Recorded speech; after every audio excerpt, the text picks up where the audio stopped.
आदाब, मैं हूं सफदर रिजवी। आप देख रहे हैं लाइव एक्सप्रेस चैनल। आपसे गुजारिश है इस चैनल को सब्सक्राइब करें, लाइक करें, शेयर करें और कमेंट करें। अब देखें एक अहम खबर। वक्फ प्रॉपर्टी बर्बाद हो रही है और उत्तर प्रदेश में बहुत ही बुरा हाल है। इसे बचाने वाले कोर्ट का दरवाजा खटखटा रहे हैं या पुलिस में एफआईआर दर्ज करा रहे हैं, वो भी चेयरमैन और सीईओ के खिलाफ। मामला बहुत गंभीर हो गया है। आज हम इसी विषय पर चर्चा करेंगे। हमारे साथ बातचीत के लिए वक्फ मामलों के अल्लामा जमीर नकवी साहब हैं। हम उनसे जानना चाहेंगे कि पिछले दिनों जिस हिसाब से वक्फ प्रॉपर्टी की बर्बादी हुई है, वक्फ प्रॉपर्टी को बचाने का दावा करने वाले खामोशी इख्तियार किए हुए हैं, चुप्पी साधे हुए हैं। आप पूरे मामले पर क्या कहना चाहेंगे जमीर साहब?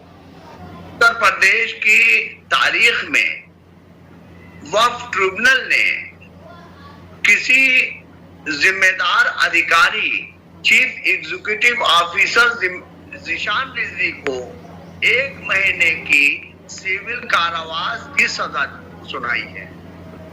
और इस पर लोग लगे हुए हैं, जो पार्टियां हैं उन्होंने पूरे तरीके से इसके ऊपर अमली जामा पहनाने में लगी हुई, अपोजिशन भी लगी हुई है। जिसने मुकदमा दायर किया था वो भी लगा हुआ है और यहाँ तक के हाई कोर्ट में भी केवियट दाखिल की जा चुकी है।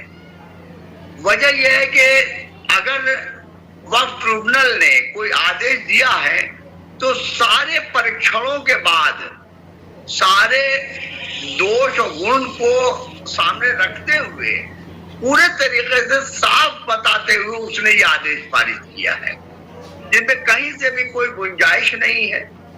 और वही चीज है कि आदमी जो बोएगा वही काटेगा।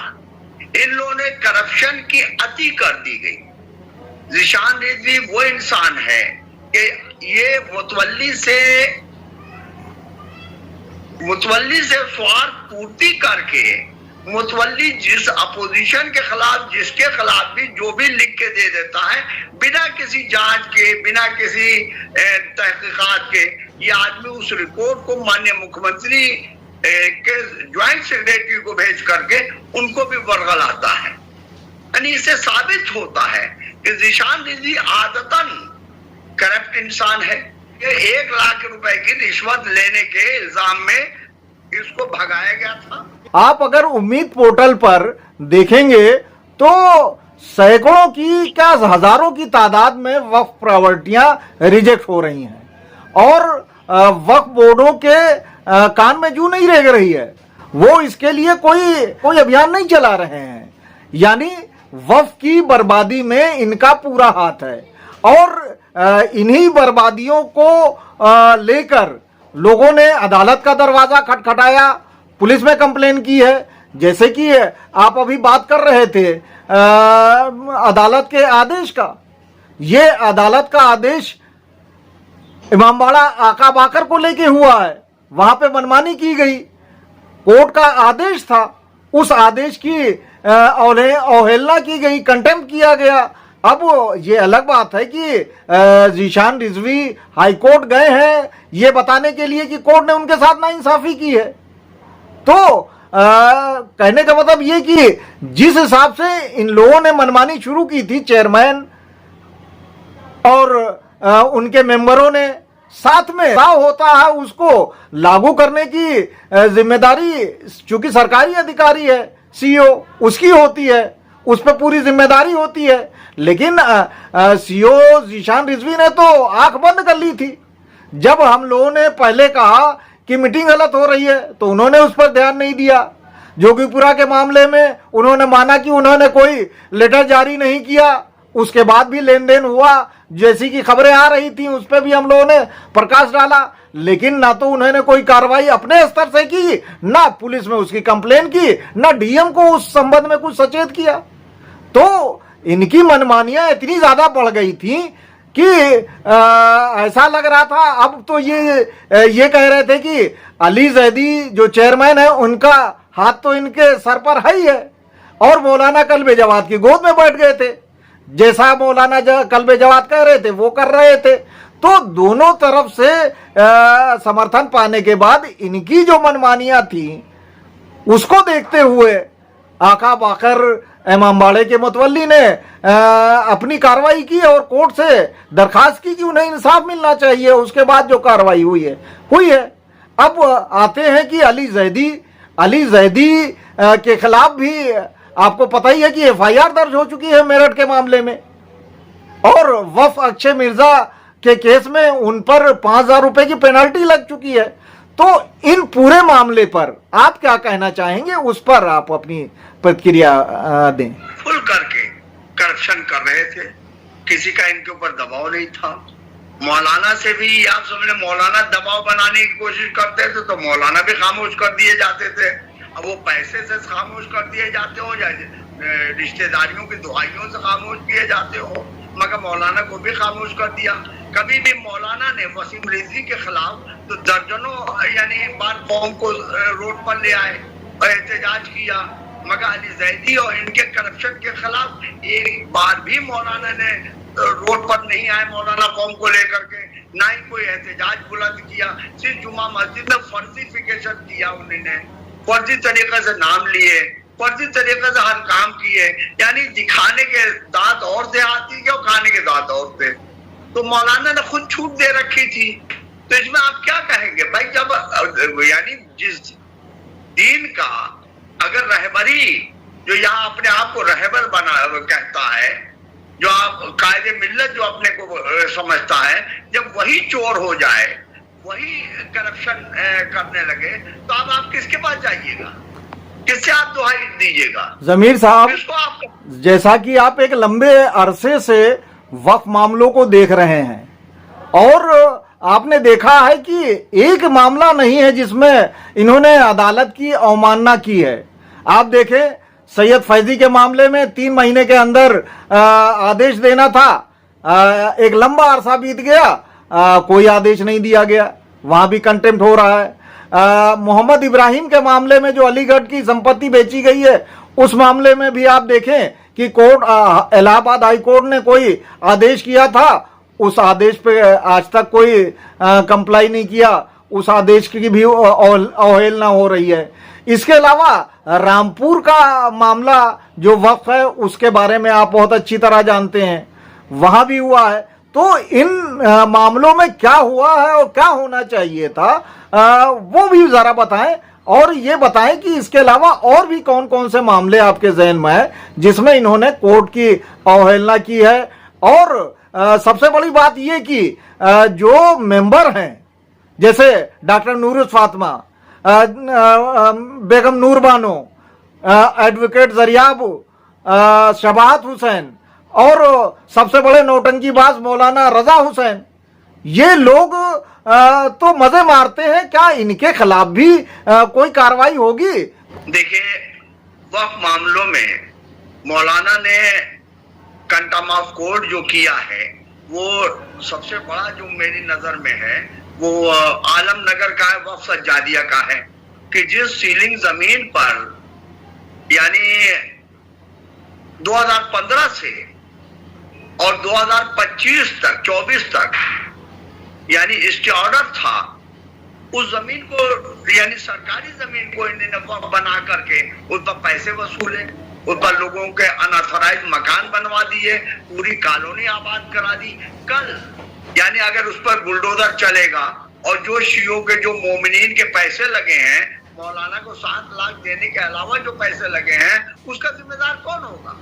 तो वहां पर भी इन्होंने वक्फ की अवमानना की है कि वक्फ ने स्टे ऑर्डर दे रखा था, उस स्टे के बावजूद इन्होंने रजिस्टर्ड एग्रीमेंट कोलंबिया स्कूल से किया, इन्होंने सारे लोगों को रसीदें काट कर दी, इन्होंने यानी वक्फ सज्जादिया के नाम से 50,000 रुपए और 6.5 लाख रुपए मदरसतुल वाइजीन में एज ए चांसलर वसूले, रसीदें मेरे पास है, उसकी सारी चीजें हैं। तो मौलाना तो खुद एक भ्रष्ट आदमी है, भ्रष्टाचार में डूबे हुए हैं, जो खुला हुआ भ्रष्टाचार कर रहे हैं, खुले हुए। जमीर साहब, मैं मौलाना रजा हुसैन जो मेंबर हैं वक्फ बोर्ड के, उनकी बात कर रहा हूं, और दूसरे सदस्यों का जिनका मैंने नाम लिया वो सब मेंबर हैं। हम उनकी बात कर रहे हैं कि क्या उन्हें भी दंड मिलना चाहिए। नहीं, रजा हुसैन ने यानी फायदा यह उठाया कि उन्होंने इमामबाड़े को, रौज़े सरकार हुसैनी को उन्होंने बाकायदा शादी घर बना दिया, मैरिज हॉल बना दिया, वो बिना किसी यानी गवर्नमेंट का ना वो अप्रूवल है, ना एलडीए अप्रूव्ड है, ना नक्शा उसका पारित है, मगर आपने उसके ऊपर मैरिज हॉल बना दिया। मैं किस शरीयत के हिसाब से बनाई थी? क्या वाकई की मंशा थी कि मैरिज हॉल उसमें कायम किया जाए? आपने मैरिज हॉल बना दिया। तो फैसला आया है, इतने मेंबर जो मजे मार रहे हैं उनको भी कुछ दंड होना चाहिए था कि नहीं होना चाहिए था? देखिए, वक्फ बोर्ड में जो सीईओ की जिम्मेदारी है उसमें धारा 26 में यह लिखा है कि सीईओ जो है वक्फ बोर्ड के आदेशों को क्रियान्वित करेगा, बोर्ड का जो आदेश है उसका अनुपालन करेगा, और अगर समझ में नहीं आता है तो अगर खिलाफ कानून के खिलाफ है तो शासन को अवगत कराएगा।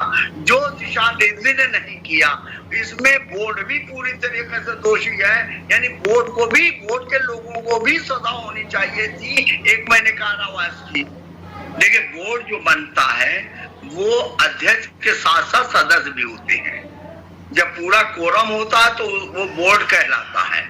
यहाँ पर कोरम ही पूरा नहीं है, यहाँ पर तो अली जैदी को कोई मीटिंग करने का ही पावर नहीं है, मगर इसके बावजूद यानी गैर कानूनी तरीके से ये मीटिंगें कर रहे हैं, जबकि हुकूमत को चाहिए ये बोर्ड को जो अवैध हो गया है उसको खत्म कर देना चाहिए। क्या आपको लगता है कि पिछले 4 साल से बहुत तरफ से आवाजें उठी, सोशल वर्कर्स ने उठाई, मेंबर ने भी उठाई और दूसरे लोगों ने भी आवाजें उठाई, लेकिन सरकार ने कभी भी जो लोग गड़बड़ कर रहे हैं, जो बेईमान हैं, जो दलाल हैं, उनके खिलाफ ना जांच करवाई ना कोई कार्रवाई की।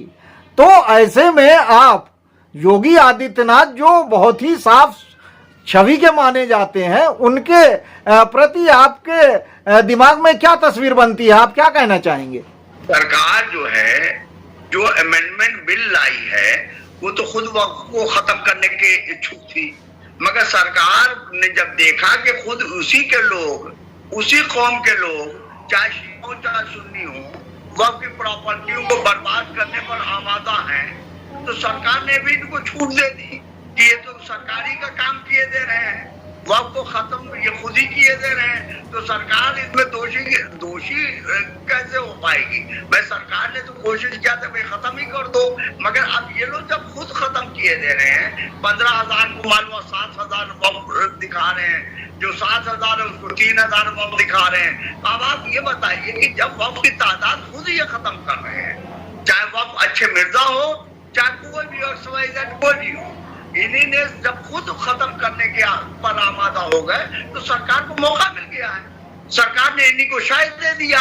गैर कानूनी जो इस बोर्ड है, नॉमिनेटेड बोर्ड है, इलेक्टेड बोर्ड में कोई नहीं है, तो अब भाई उसी को उसने सरपरस्ती दे दी कि खत्म कर दो इसको।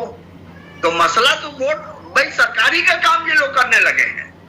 सरकार तो चाहती थी कि अमेंडमेंट बिल ला करके सरकार ये चाहती थी कि खत्म कर दिया जाए बोर्ड, मगर ये काम जब खुद उसी कौम के लोग कर रहे हैं तो। जमीर साहब, जो उम्मीद पोर्टल पर वक्फ की प्रॉपर्टी की तस्वीर दिख रही है, उसके हिसाब से तो वक्फ का बहुत ज्यादा नुकसान हो रहा है। ऐसे में आप क्या कहेंगे कि किस तरह से वक्फ की प्रॉपर्टी को बचाया जा सकता है?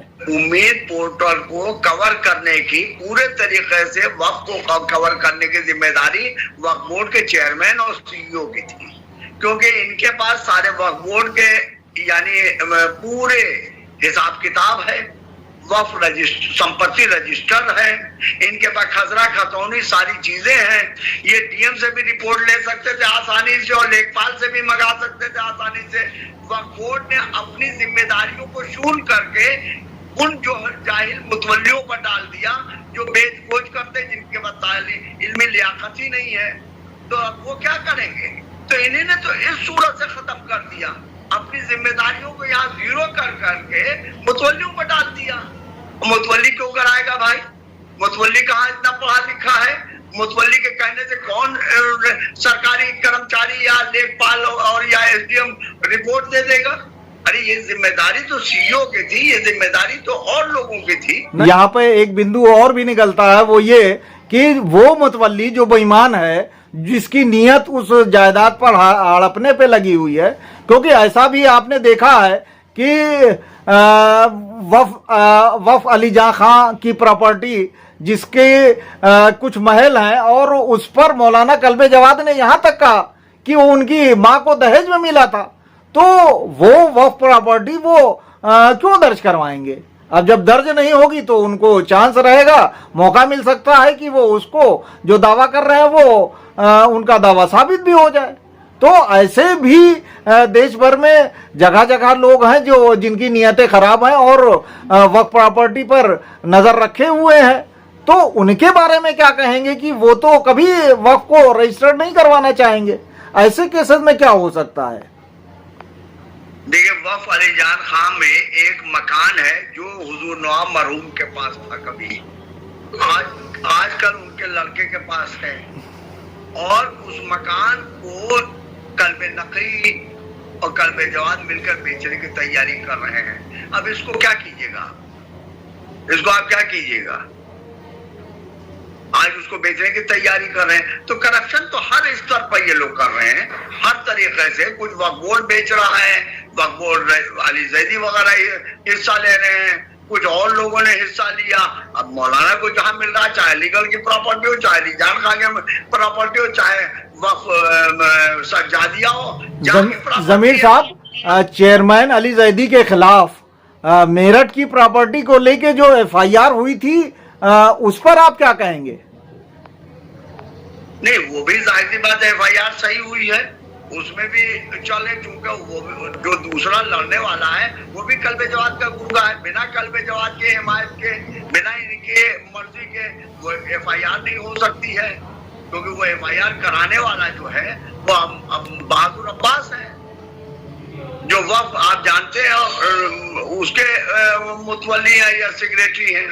बहरहाल वक्फ प्रॉपर्टी का देश भर में बुरा हाल है, लोग कब्जा कर रहे हैं और सरकार सोच रही है कि वो इसे उम्मीद पोर्टल पर चढ़वाकर वक्फ को बचा सकेगी। लेकिन वक्फ से जुड़े लोगों को लगता है कि सरकार उम्मीद पोर्टल पर चढ़वाने के बाद भी वक्फ प्रॉपर्टी को बचाने में नाकाम रहेगी। अब सवाल ये उठता है कि समाज को वक्फ प्रॉपर्टी को बचाने के लिए क्या करना चाहिए? इसके लिए समाज को आगे आना पड़ेगा। हम इन्हीं शब्दों के साथ अपनी गुफ्तगू तमाम कर रहे हैं। आपसे एक बार और गुजारिश है, इस चैनल को सब्सक्राइब करें, लाइक करें, शेयर करें और कमेंट करें।